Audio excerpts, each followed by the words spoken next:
And now, Autolite and its 60,000 dealers and service stations present... Suspense.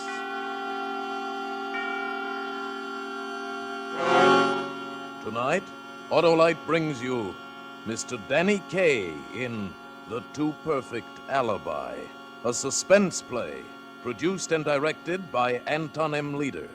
Now, Autolite presents Danny Kaye in a tale well calculated to keep you in... Suspense. Prince Charming. That's what Jack called me. And when he said that, something clicked inside of me. I remembered how in fairy tales the good prince always married the princess. And they lived happily ever after. Yes, happily ever after. Except that first there was the ogre that had to be taken care of.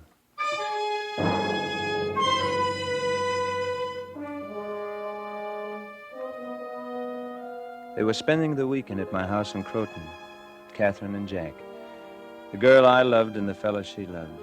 Oh, I admitted I was stupid to let myself in for it, but I just couldn't help myself. I had to have Catherine near me. She was the loveliest thing on God's earth, slender and blonde, with flecks of the purest gold in her hair, and eyes just as green as the sea.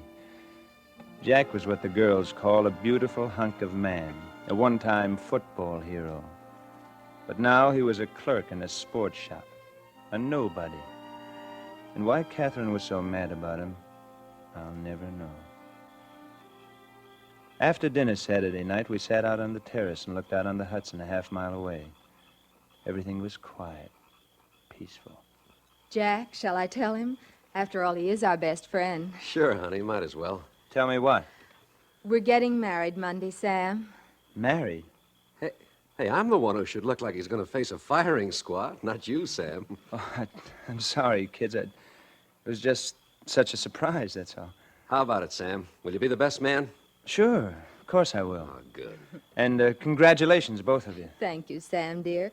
You know, you're the sweetest, kindest, nicest, best-hearted person I've ever known. Well, she means outside of me, of course. Well, I do not, Jack Stewart. If it weren't for you, you big lug, I might even be marrying Sam on Monday. Hey. Say, I just thought of something. You like my place up here in Croton, don't you? Like it. We love it. Well, then it's yours. Wait a minute, Sam. I'm giving it to you for your wedding present. Oh, Sam. You always pick up the check, don't you? What do you mean, Jack? Everything you do makes me look cheap. You give Catherine a job and pay her twice what I make. You give us free theater parties, free dinners, and free weekends in the country. Now you want to give us a free house. Now, look, Jack, you've got me all wrong. I just want to give you kids a good start, that's all. I want you two to be happy. Just like in the fairy tales, eh? The prince and the paupers, and good old Sam as Prince Charming as always. Well, no thanks. That was when I got the idea. When he called me Prince Charming. That was when I remembered about the prince, the princess, and the ogre. And you know what happens to the ogre in all the fairy tales, don't you? You remember that, don't you? He dies. And he dies because the prince kills him. Catherine left with Jack, and I was miserable. I paced the floor for hours. All I could think of was that today was Saturday, and on Monday noon she would marry him. 2 more days, and she'd be lost to me forever. I couldn't let it happen. I wouldn't. I had to get rid of him. What I needed was a weapon to defend myself with after I killed him. An alibi. A strong, unshakable alibi. A perfect alibi. It took me all night and gallons of coffee to figure that one out, but I did it. And the first thing Sunday morning, I phoned Jack in New York. I persuaded him not to hang up on me. Well, what do you want? Jack, ever hear of the Allegheny Sporting Goods? Did I ever hear of J.P. Morgan? Well, a friend of mine owns Allegheny. So? And he needs a sales manager. I've arranged an appointment for you first thing tomorrow so you can get the job before you get married. What? It pays $20,000 a year. And you can buy your own wedding presents. Are you serious? Does he know I'm only a clerk? Well, it's just a matter of selling yourself, Jack. But If you're free tonight, I'll be glad to give you a few pointers on the best way to approach him. Well, that's Look, great. Look, Jack, I'm going to a party in town tonight. And if you can meet me around 10. Well, Sam, Here's the address, Jack. 3365 East 56th. I'll wait for you near the corner. Okay, thanks. Just one thing, Sam. Don't tell Catherine about this, will you? You see, in case I get the job, I'd like her to feel I got it on my own. You understand, don't you? Sure. Of course, Jack. Oh, thanks, Sam. See you tonight at 10. My hands were shaking so hard I could barely reach up to wipe the perspiration from my forehead. I was scared stiff. I was frightened because I had intended to ask him to keep it a secret from Catherine. Instead, he'd asked me. Everything about my alibi was working out perfectly. I drove to town. I went to the State Street ticket office and bought a ticket for the Staten Island ferry. Then I went uptown to my apartment. I had lots of time, so I decided to treat myself. There was a nice, thick, juicy steak in the icebox, and I fixed it just right and rare. As I sat at the table enjoying the steak that cut like butter, I got an idea. A good idea. Just the thing. Eventually, it was time to go to the party.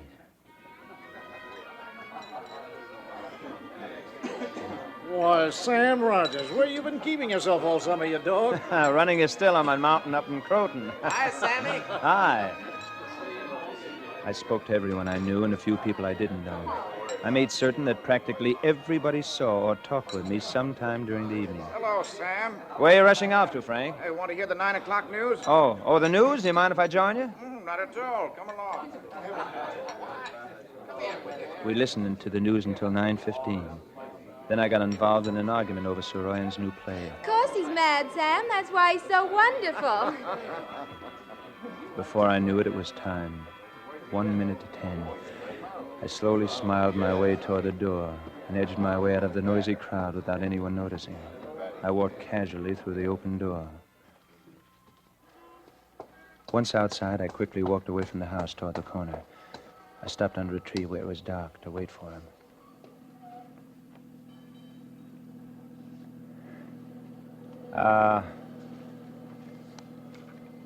Well, I was just in time. A car turned the corner. I stepped out to flag it and froze. It was a police squad car. Hey, why don't you watch where you're going? My face was drenched when I stepped back on the curb. For the first time, I realized how easy it would be to make a slip. This time, I made sure it was Jack's car before I stepped out. Park here, Jack, under the tree. Huh? Okay. Sorry I'm late, Sam. The ferries were jammed. And on top of that, I had an argument with Catherine. And... Oh? What about? Oh, the usual, you know. First, she brought up your house again, and then she was jealous about some girl I kidded with on the beach this afternoon. Didn't mean anything, but you know Catherine. We practically had a slugging match in the restaurant. She'll be over it by morning. Which reminds me, Sam, I'm awfully sorry about the way I blew my top last night. Oh, that's all right. You're still going to be my best man at the wedding, aren't you? Oh, sure, Jack. I'll be your best man. Oh, that's wonderful. Catherine was right, Sam. You are the nicest, sweetest guy we've ever known. Oh, forget it, Jack. Now, suppose we sit in the back seat of your car and talk about your new job. Okay? Get in. Okay. And do you know that was the last word he ever said? Okay! There he was, lying in the back of his car, and sticking up out of the middle of his back was my favorite steak knife.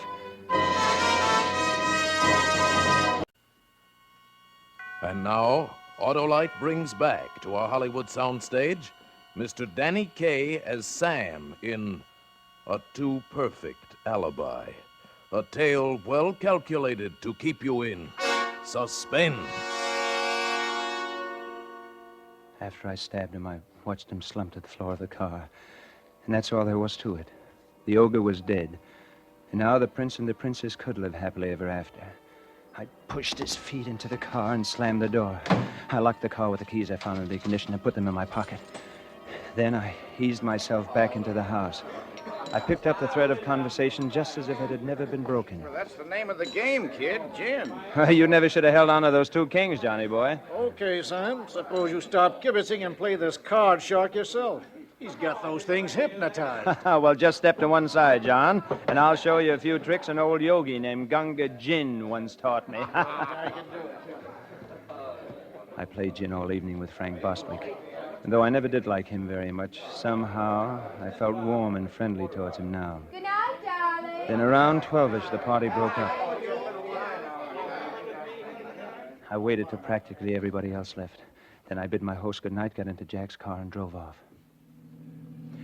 I got to the Staten Island ferry slip just before 12:30. I was lucky.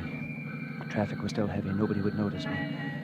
I took out the ticket I bought in the afternoon and drove aboard.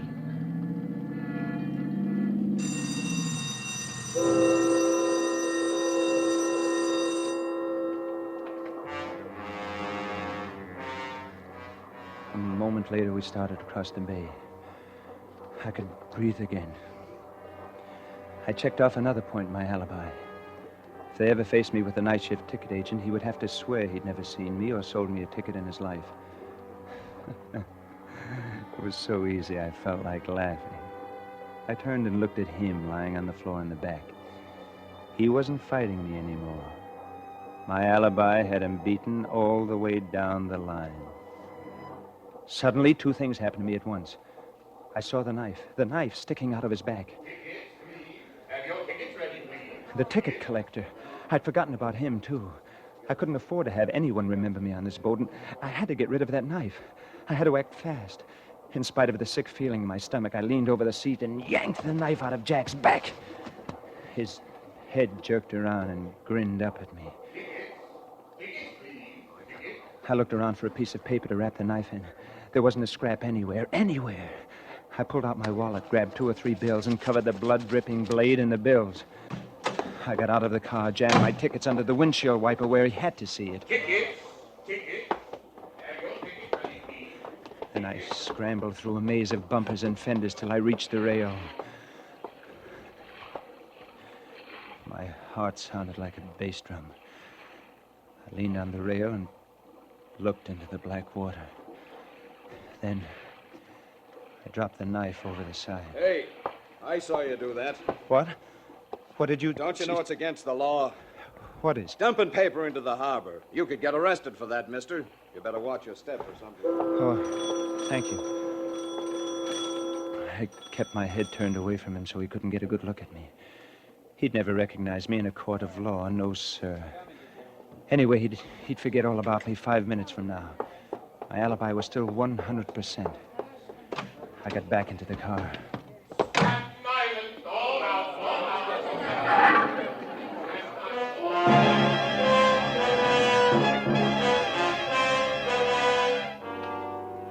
When we landed, I drove a few blocks inland.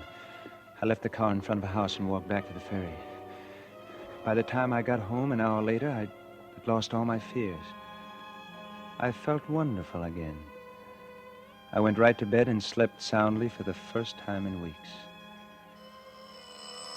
I slept so soundly, in fact, that they stood there ringing my bell for 5 solid minutes before they woke me up. I opened my door and saw 2 detectives standing there with an invitation to visit Inspector Vanelli of the New York Homicide Bureau. Then I remembered about last night. Inspector Vanelli was a slender, swarthy man who looked more like a successful businessman than a police officer. You know Jack P. Stewart, Mr. Rogers? Certainly. Why? He's been murdered. His body was found at 9 o'clock this morning in a parked car on Staten Island. What? I can't believe it. This was his wedding day. He and Catherine were going to be married.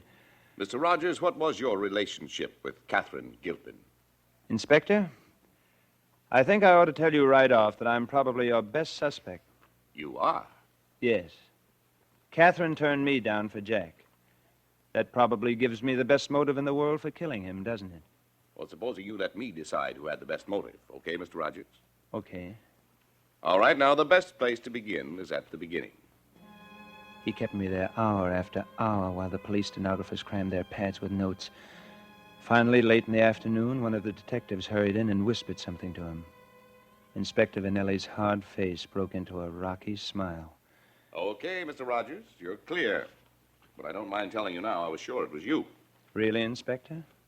Why have you changed your mind? Well, we have 35 affidavits from responsible people swearing that you were at a party between 9:30 and 11:30 last night. And that's when Stewart was murdered.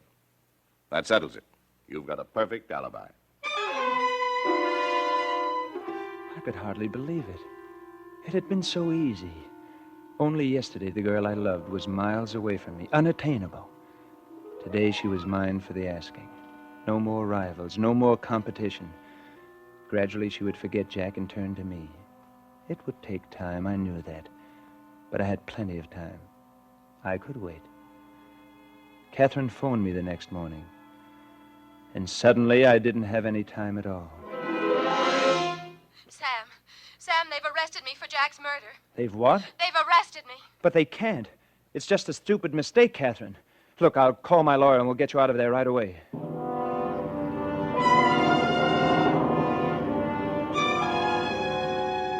But we couldn't. In New York, you can't bail out a person accused of murder. What could they possibly have on her? It was ridiculous.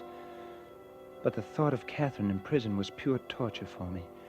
My attorney suggested I retain Simon Blade, the shrewdest criminal lawyer in the state. Blade investigated every detail of Catherine's story. Finally, after 2 of the longest weeks of my life, he called me in. All right. Now, here's the district attorney's case, Mr. Rogers.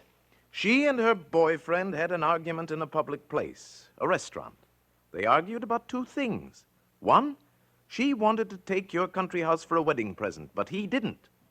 2, he made a little goo-goo eyes at some blonde on the beach, and she burned up.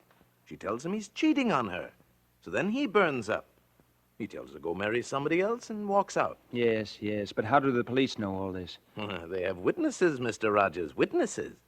Now, she says that after the fight she went home alone and cried on her bed. But the DA says she ran after the boy, rode out into the country with him, and stuck a knife in him for calling off the wedding. Her word's as good as his, isn't it? Certainly, and she's prettier than the DA, too, but, well, I'm not finished. It seems that the management of the restaurant bought 24 new steak knives that week. Steak knives? Yes. The girl and the boy had steak for dinner, and the next morning one of the new knives was missing. The police took a sample knife down to the morgue, and it makes a perfect fit with the stab wounds in the cadaver's back. Now, all we have is her word that she didn't do it. And there's only one person in the world who can prove that she's telling the truth. Who? A corpse with 3 holes in it.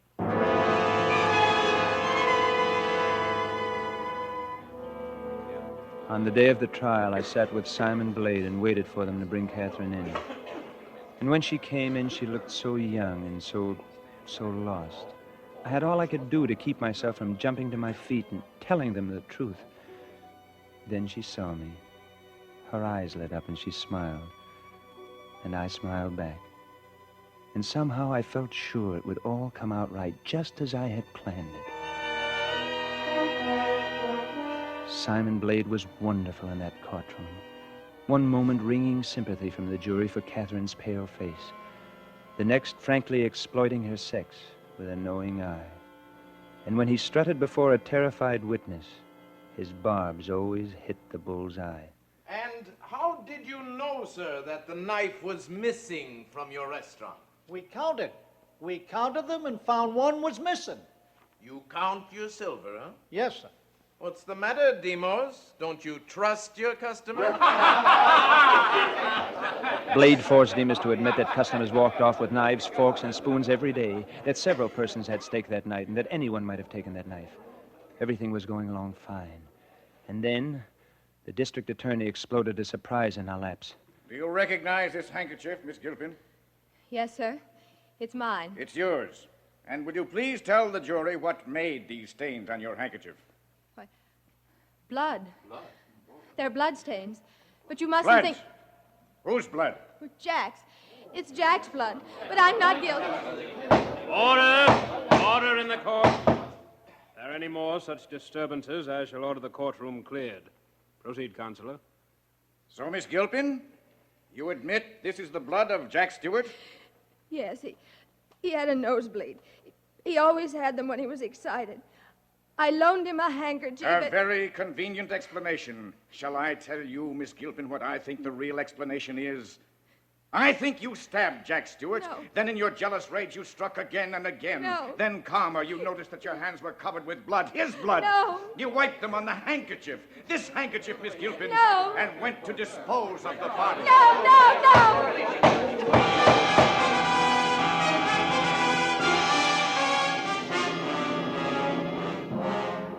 Oh, the DA was very convincing.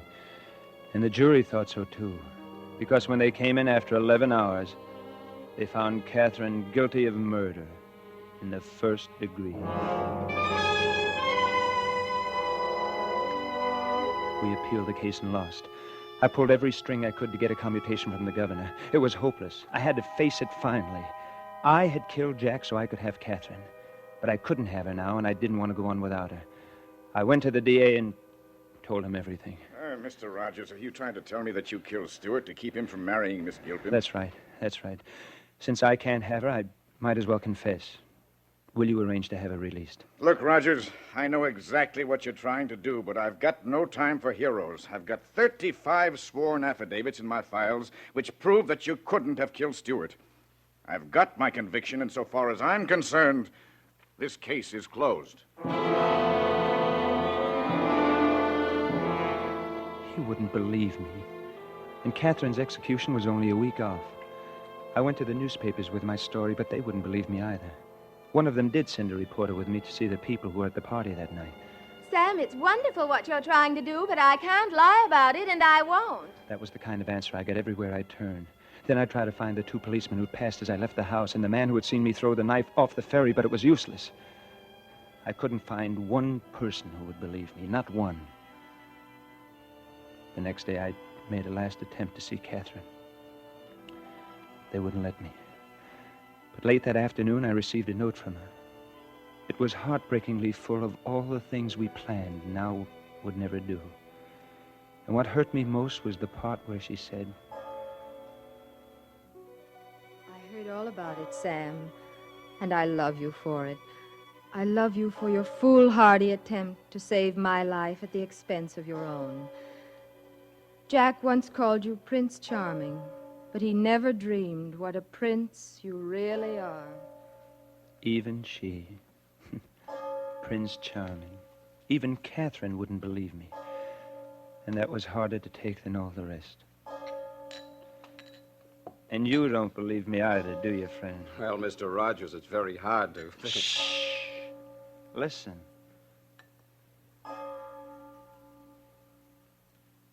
It's 12 o'clock all over again, isn't it, Joe? Why don't you go home like a good fellow, Mr. Rogers? I can't sleep, Joe. I just can't sleep. How can I sleep when nobody will believe me?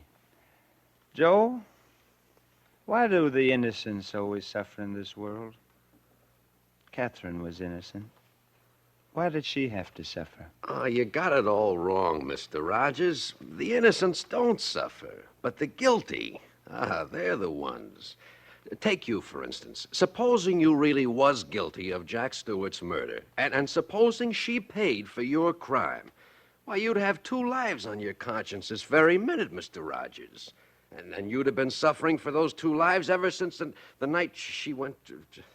Yes, you're right, Joe. You're right. It is the guilty who suffer. Say, Joe, how about that fella? Him? He's been coming in here these 10 years now, telling the same story to anybody who listened. 10 years? Sure. And where do you suppose he's gone now? Another bar, most likely, to pick up a conversation with somebody else like you and live through it all over again. But about what he said, do you really think he killed him? Mr. Rogers? Him? Not on your life. Why, he's a prince of a guy.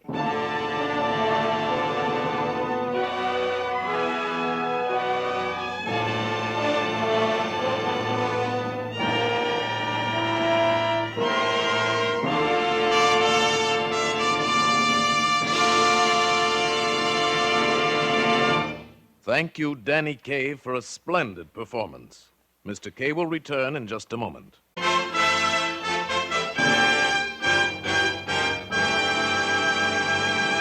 And now, here again is Mr. Danny Kaye. Thank you very much. I feel a little better now anyway. It's been a great pleasure for me to be here on Suspense, ladies and gentlemen, and I'm especially grateful to Tony Leader for letting me play the kind of role which you and I don't usually associate with me. It was a lot of fun, if you can call being a murderer fun. Well, next week, radio's outstanding theater of thrills will bring you Dana Andrews in a famous story by Cornell Woolrich, If the Dead Could Talk. Another gripping study in Suspense. Danny Kaye will shortly be seen in the Warner Brothers Technicolor production Happy Times. Tonight's suspense play was written by Martin Stern with music composed by Lucien Moraweck and conducted by Lud Gluskin. The entire production was under the direction of Anton M. Leader. In the coming weeks, Suspense will present such stars as Robert Montgomery, Fibber McGee and Molly, Ronald Coleman, Jane Wyman, and James Mason. Make it a point to listen each Thursday to Suspense, radio's outstanding theater of thrills. And next Thursday, same time, hear Dana Andrews in Cornell Woolrich's If the Dead Could Talk.